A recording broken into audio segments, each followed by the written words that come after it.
안녕하십니까.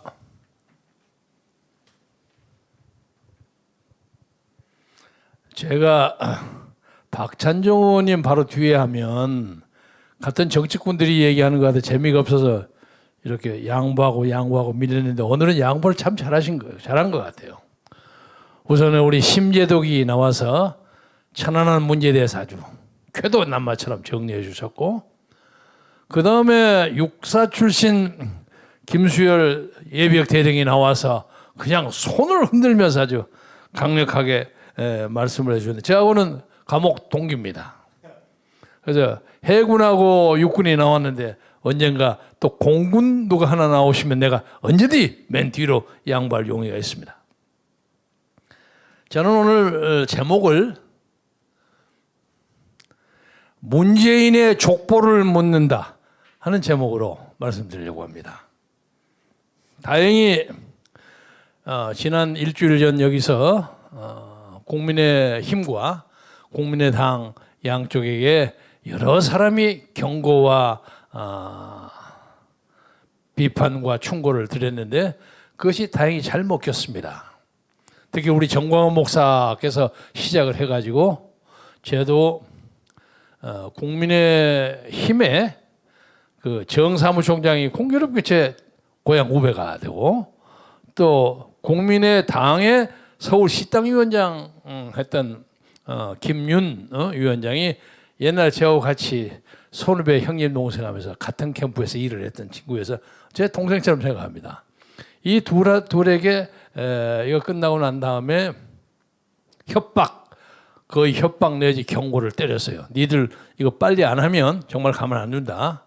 그리고 잘 알아라. 우리에게는 적어도 100만 표가 있다.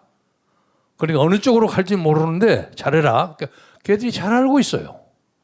그래서 다행히 지난 토요일 날 저녁에 시간을 넘기지 않고 자기들이 합의를 해서 일요일 날부터 이틀 조소를 하기로 했는데 워낙 동조가 많아서 일요일 날 끝나버렸어요. 그런데 아무튼 그 과정의 얘기는 여러분이 잘 모르시겠지만 들리는 말에 의하면 아주 아슬아슬했대 그래요. 아주 나중에 나올 겁니다.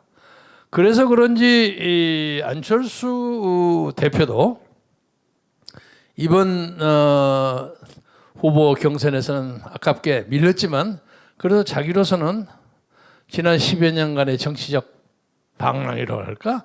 유랑을 하면서 상당히 성숙한 모습을 보였고, 또 이번에 적극적으로 선거 유세나 후원을 함으로써 앞으로 그의 정치적 장래도 상당히 열릴 수 있다. 그래서 두 사람의 공동의 승리가 아닌가. 그래서 이걸 전체적으로 보태보면 특별한 일이 없는 한 이번 선거를 문재인 정권의 심판으로 만들려고 하는 우리 자유 국민들의 의지가 잘 달성되지 않을까 하는 조심스러운 낙관을 하고 있습니다. 근데 제가 아까 제목에서 말씀드린 것처럼 엊그제 그 주사를 맞으러 대통령이 떡 나왔는데 AG라 그러죠.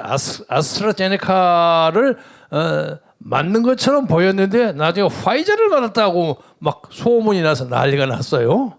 설마 그럴 리가 있겠습니까? 그런데 그만큼 대통령이 불신의 대상이 됐다는 뜻입니다. 그런데 이것을 재빨리 청와대에서 그거 가지고 뭐 문자를 올리고 댓글을 올린 사람을 법적 소송을 한다고 고발을 하고 막 난리가 났어요. 이야, 이거 재빠르네. 제가 그걸 느끼면서 아니 아스트라제네카냐 파이자냐는 효능에 약간의 차이가 있다고 왔다 갔다 하긴 하지만은 그거보다 몇백 배나 강한 의심을 받고 있는 사람이 왜 그 의심 문제에 대해서는 해명을 안 하느냐. 이상하잖아요. 그리고 아스트라제네카를 맨 처음 자기가 딱 네타냐후 이스라엘 총리처럼 처음 딱 벗고 맞았으면 그때 폼 나는 거 아닙니까? 국가 원수로서. 그때 슬그머니 빠지고. 그 다음에 정웅영인가는 질병청장이 한테 언제 받습니까? 뭐 각하는 좀 이따 받으세요. 질질 끄니까 국민들이 이상하게 저 아스트라제네카를 받으면 좀 위험한 거 아니냐 하는 의심을 가지게 만들었어요. 이것은 문재인의 책임입니다.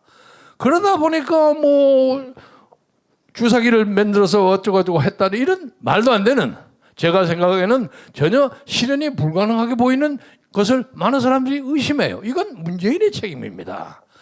그런데 제가 오늘 그 문제를 말씀드리려고 하는 것이 아니라, 아니 심지어 그것보다 몇 배나 강한 대통령의 정체성 문제에 대한 수많은, 수도 없이 많은 회의와 불신, 왜 이 문제에 대해서는 한마디도 얘기를 안 하느냐 이거죠.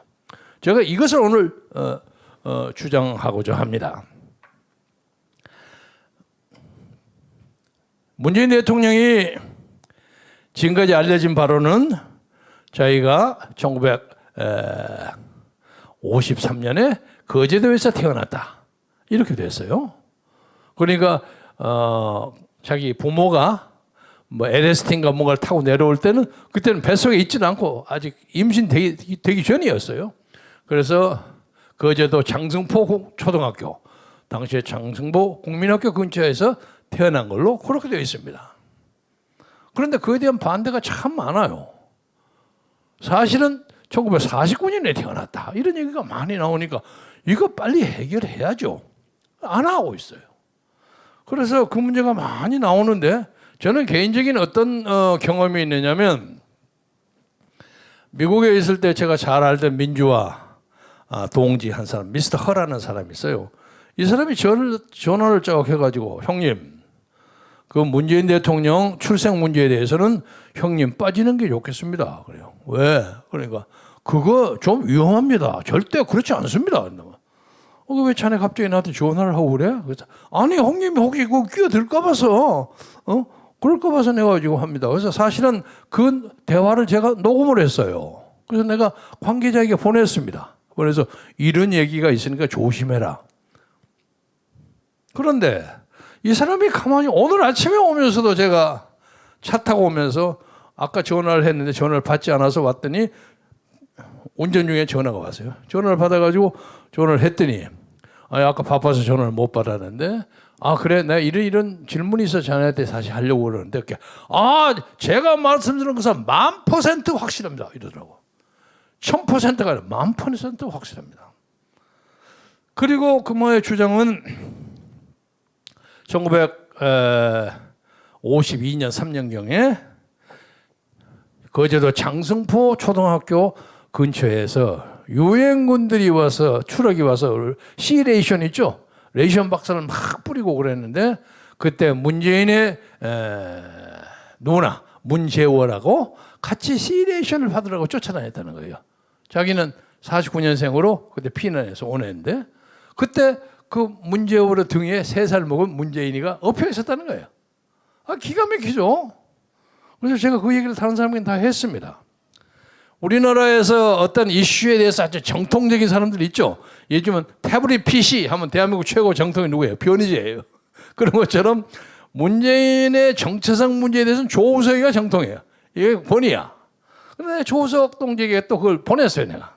야, 이런 문제가 있으니까 말 조심해라. 이거 보냈는데 꾸준히 그것이 나와가지고 문재인을 체포한 사람, 그리고 또 같이 체포하다가 보이지 않은 사람이 그 후에 발표한 사람한테 왜 너 그거 발표했냐 하고 항의하는 사건, 여러 가지 사건이 나와서 그냥 이거 소설이 말도 없이 막 쌓이는데 왜 청와대는 아무 말도 안 하는 것입니까?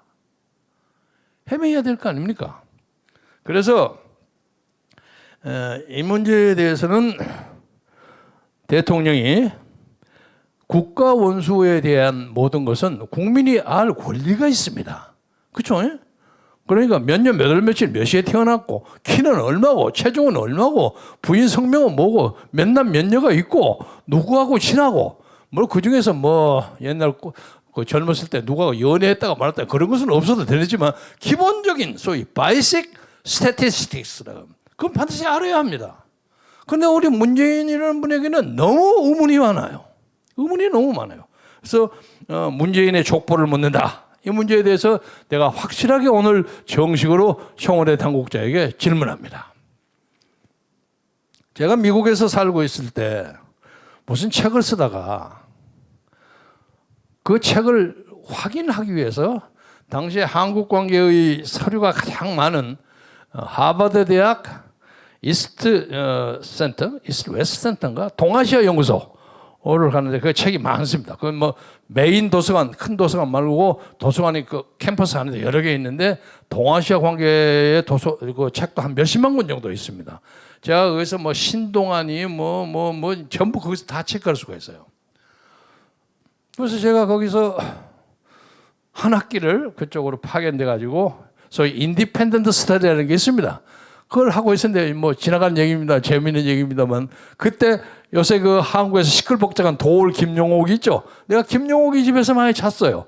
그 친구가 옛날 제가 다니던 유펜에 있다가 그리 왔기 때문에 요새 몇 년 동안은 사이가 나빠가고 전화도 안 합니다만 저보다 그때는 형님 동생하고 상당히 친했습니다. 그런데 우연히 동아시아 보았더니 족보가 쫙 한국 족보가 있어요. 그래서 우연히 제가 경주인 건데 찾아보니까 제 족보가 있어요 거기가. 희한해서 다 때려치고 보니까 제 이름도 거기가 있어요. 아니 어떻게 이것이 여기가 있노? 그랬더니 어떤 사람이 한국의 족보를 가지고 PhD가 됐다는 거야. PhD 논문을 썼다는 거야. 그 사람이 누구냐? 그레고리 핸더슨이라는 주한미국 대사관의 문정원을 냈던 사람이야. 그 양반이 한국 족보를 연구해가지고 PhD가 박사가 됐어요. 그래서 참 재밌어서 제가 찾아가서 물었어요. 그 양반. 그리고 부인은 한국 분입니다.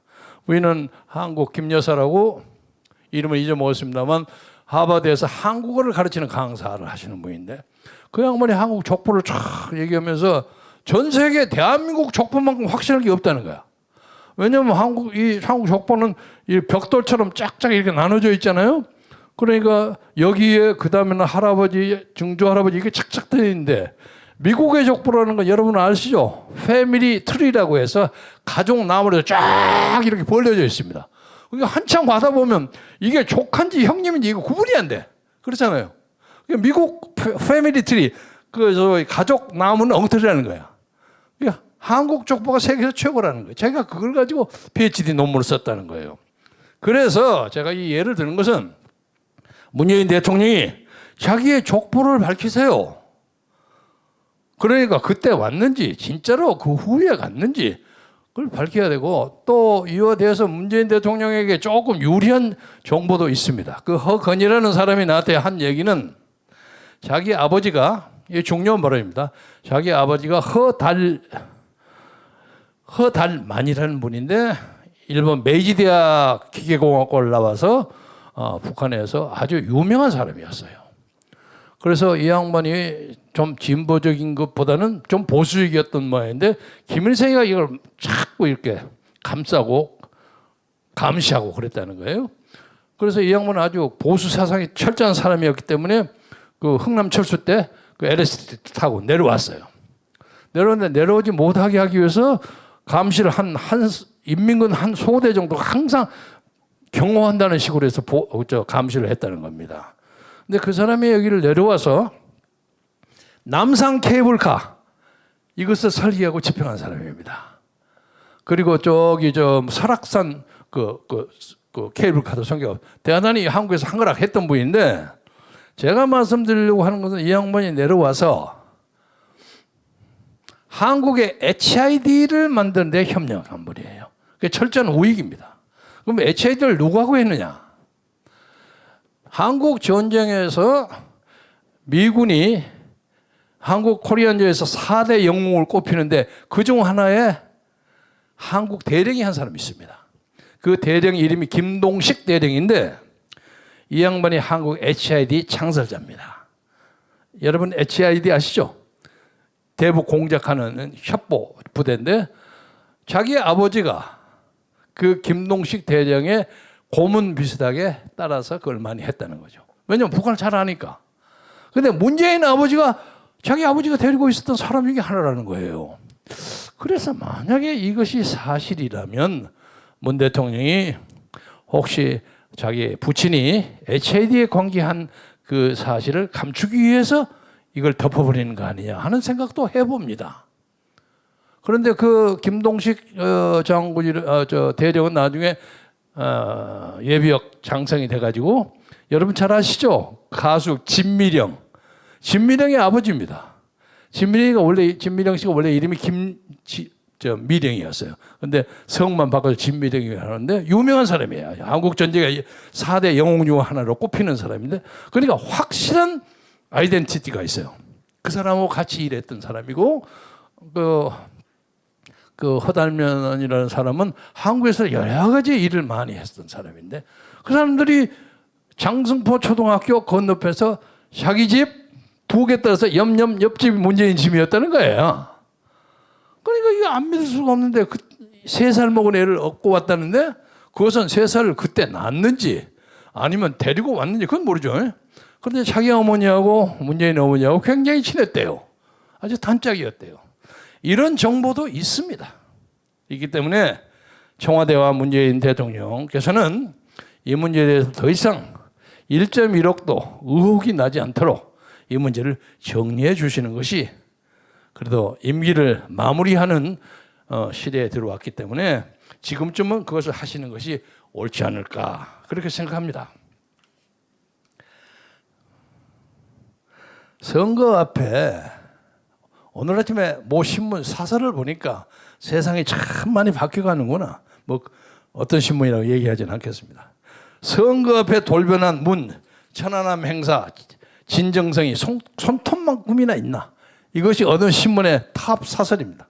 그 다음에 돌연 잘못했다며 표달라는 여당, 속마음은 정반대 아닌가? 이게 지금 요새 한국 신문의 사설 제목입니다. 그래서 이번 선거에 돈을 뿌리고 난리 법석을 하는데, 여러분 돈을 뿌리면 다 받으세요. 준 걸 받고, 그리고 양심껏 찍으시면 됩니다. 그리고 적어도 이번에 4월 7일 선거는 여러분이 역사를 심판한다는 자세로 찍으시면 돼요. 그러니까 역사를 심판한다는 입장에서 예를 들면 문재인 정부의 그 모든 거, 천안을 감추는 거, 뭐 또 요새 박영선 후보도 옛날 천안함에 대해서 이거 뭐 또 뭐 다른 이상한 사람이 잠수함을 싼 거 아니냐 하는 의혹도 제기했다고 그래요. 근데 뭐 그런 등등을 포함해서 그거 다 빼고 지금 우리나라 서울에서 하는 그 주택 정책 보세요. 그게 말이 됩니까? 이런 것에 대한 평가를 해야 합니다. 그래서 이 선거를 이기지 않으면 이 나라의 앞날이 큰 문제입니다. 그런데 재미있는 것은 이 정부는 문제없이 이기겠다는 낙관론을 가지고 있는데 이게 농담이 아닙니다.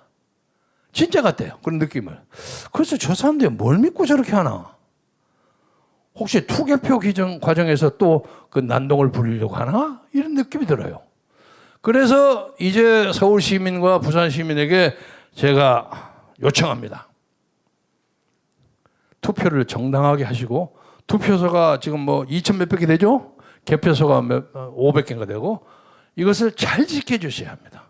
특히 투표와 사전 투표를 많이 하면 또 문제가 생깁니다. 당일에 많이 찍으시고, 그리고 개표할 때 그 개표 앞에 적어도 자유선거, 공명선거를 마음 깊이 열망하는 사람이 한 1,000여 명만 둘러싸고 있으면 그 사람은 간 떨려서 함부로 개표 장난 못 칩니다. 그래서 이제 이 역사를 바꿀 수 있는 힘은 우리에게 있습니다. 우리는 승리가 이 앞에 많이 와 있어요. 이제 잡아야 돼. 계열물이 흘러가는데 은어, 방어가 왔다 갔다 해. 잡아야 돼. 안 잡으면 무효예요. 그리고 이것을 잘못 지나면 그야말로 사회주의로 갑니다. 이 사람들은 180명이라는 그 허수를 가지고 무조건 눈 딱 감고 그냥 개헌을 강행하려고 합니다. 그러면 그때 울고 불고 아우성 쳐봤자 소용없습니다. 그래서 이것이 하느님이, 그리고 부처님이, 우리의 조상들이 우리에게 역사의 물고기를 돌리는 것은 니들 자신이다. 니들 자신의 선택에 의해서 역사가 바꿔진다. 그래서 정확하게 투표해라 하는 것을 던지는 중요한 역사적 임무라고 생각하고 마지막까지 열심히 노력해서 새로운 역사를 같이 끌어가기를 진심으로 바라면서 여러분의 건투와 행운을 빌어하지 않겠습니다. 감사합니다. 감사합니다.